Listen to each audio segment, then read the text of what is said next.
Have you ever wondered how your devices communicate?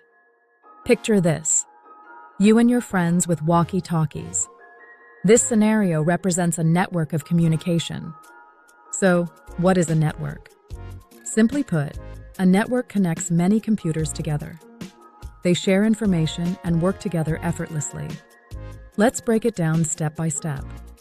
First, think of your phone, laptop, and Wi-Fi router. Together, they form a small home network. Now imagine the entire world connected through the internet. That's a massive global network. To clarify, a network can include anything from home devices to worldwide systems. Each device sends and receives data, enabling effective communication and collaboration.